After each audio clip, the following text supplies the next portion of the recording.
अगर आप भी चाहते हैं कि पीपी म्यूजिक के हर नए गाने आपके पास सबसे पहले पहुंचे, तो हमारे चैनल को सब्सक्राइब करें और घंटी वाला बटन जरूर दबाएं।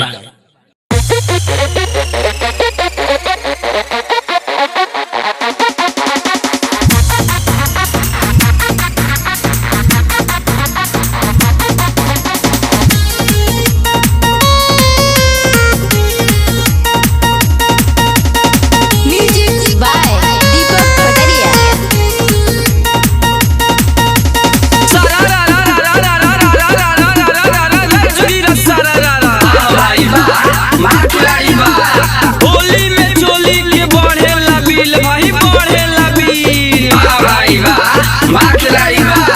होली में चोली के बढ़े लबील अब भौजी के लगे ना भतार बिना दिल बोला हाय रे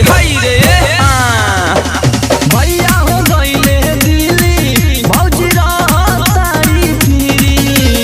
भैया हो गईले दिल्ली भौजी रहतारी फिरी कतही मन ना लागता कतही मन ना लागता कि चोली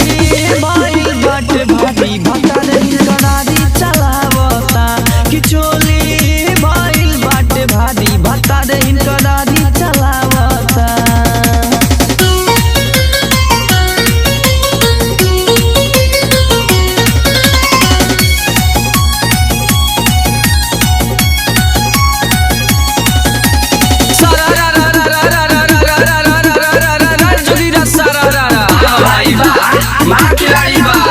कहतानी साच साच सुनतानी बात राजा सुनतानी बात कहतानी साच साच सुनतानी बात अन्ना तो हम धइले हम यारवा के हाथ बोला हाय रे दिल्ली से घरे आजा मानो कहनवा राजा जी दिल्ली से घरे आजा मानो कहनवा राजा जी रतिया में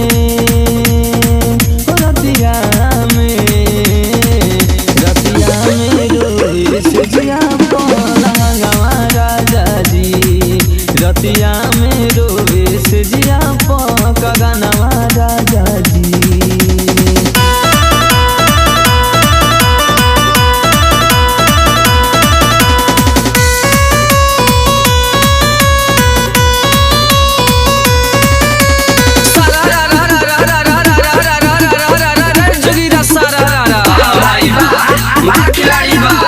सुतेला रात धके अचरा के कोर धाजा अचरा के कोर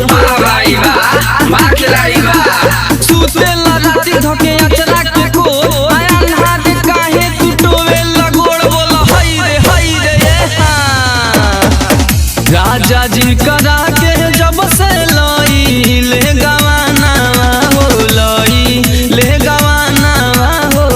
सुते धके अचरा के कोरन हो राम सुते धके अचरा के कोरन हो राम भोला भाला सूरत इनके भोले बाटे मानावा हो भोले बाटे मानावा हो कैसे तू छोड़ी चली गइला जान कैसे तू छोड़ी चली गइला जान।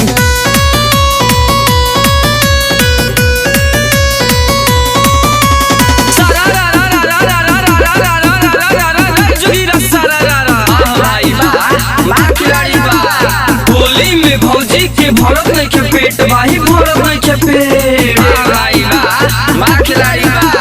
होली में भौजी के भरत नहीं के पेट अब बैठ के गोरेली बैगन के खेत बोला हाय रे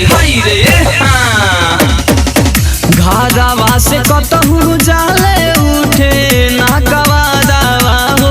उठे ना कवादावा हो